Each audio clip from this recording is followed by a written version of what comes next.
So according to Aaron Postel Sturley, researcher at Brown University, and in a book published in the year 2000 called the American Journal of Human Biology, 1 out of 100 people are born with bodies that differ from average male or female, which means that they're born under the title of intersex. And intersex is a term to generalize a variety of conditions in which a person is born with an anatomy of a sexual and reproductive anatomy that differs from the standard male or female. So,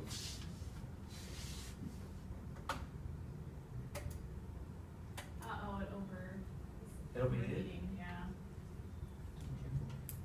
Let's see what? You can keep going, it's okay. Okay. Okay, so by 2013, the student population at Castaneda was 23,258, which means that 230 people were born as intersex. And I used to work as an assistant for a counselor, and a lot of the students that he helped were students who were considered intersex, and a lot of their problems dealt with gender assignment, and they didn't feel comfortable being in the gender that they were assigned to at birth. And a lot of them had like physical and psychological problems because they couldn't deal with what had happened to them. And I'm here to persuade you that we shouldn't assign gender to people because we think it's right.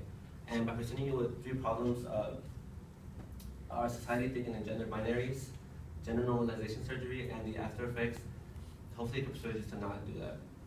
So first, let's discuss what gender binaries are. Gender binaries are basically like either male or female, like the restrooms, male or female.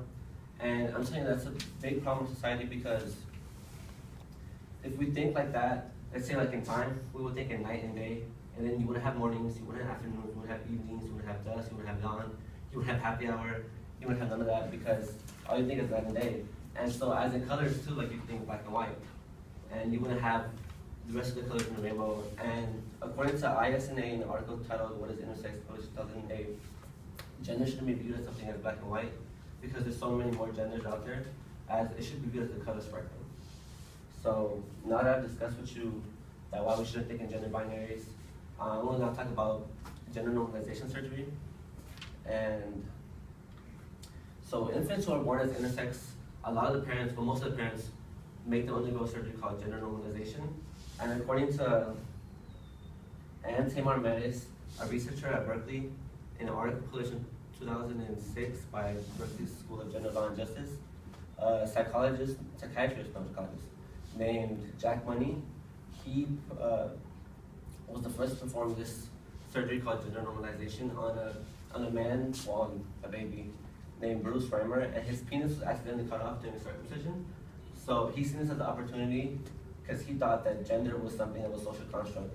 So he convinced the parents to form his genitalia into a female and to give him hormones for the rest of his life and raise him as Brenda. And the parents agreed. So by like, in a few years, the whole surgery went well. He grew up as Brenda, and he was Brenda until about the age of 9. And then, so I'm here to tell you why that's really wrong, because one, if we dictate people's genders off of just birth and what we want them to be, you cause them psychological harm because they're at a certain age where they could think that they don't identify as this, and not only does it give them physical harm, it gives them psychological harm, and it really hinders them in the process of just being themselves.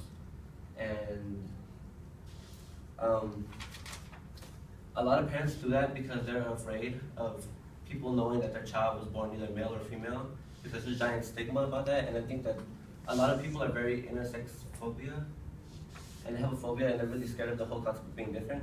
So they just are like, oh, make them into a full male or a full female, because they don't want any people to know what was wrong with the child or what they think was wrong. And I'm here to say that's really wrong. And even the human race is the only species on Earth that has a problem with that, because in the New York Times, an article posted in 1997, that a group of worms, when they give birth, they're either male or hermaphrodites, and they have like full mating, and they're full like healthy species, and they coincide with just male hermaphrodites, and no females.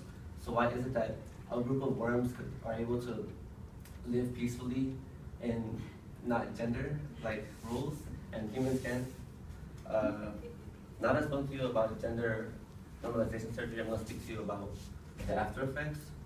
So, according to, so many things happen to the babies after they have the normalization surgery. And if you think back to what I said about the boy who was born as Bruce, but not as Brenda. By the age of 9, she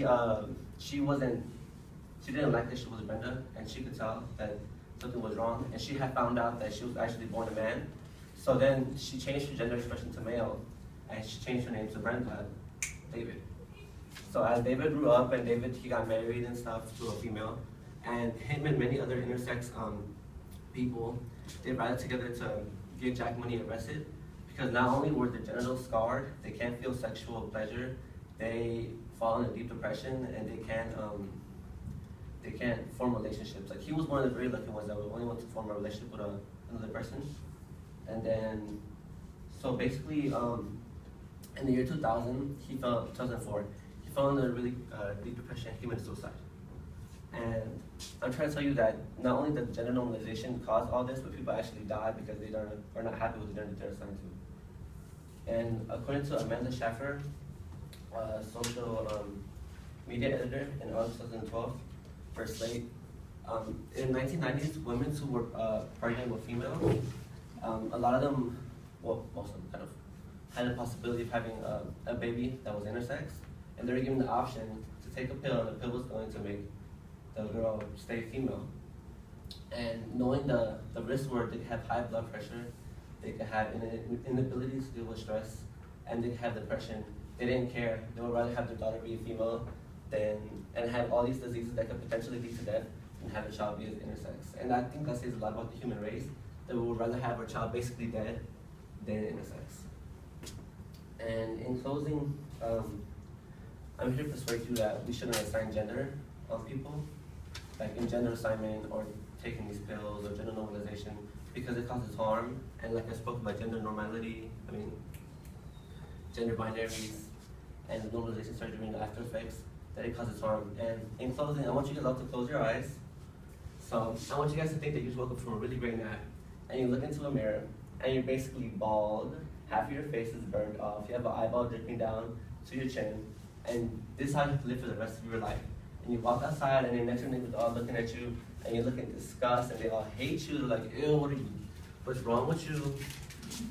And people feel like that's something that people go through every day that are born intersex and they're assigned to a gender, because they themselves don't feel comfortable with the gender assigned to.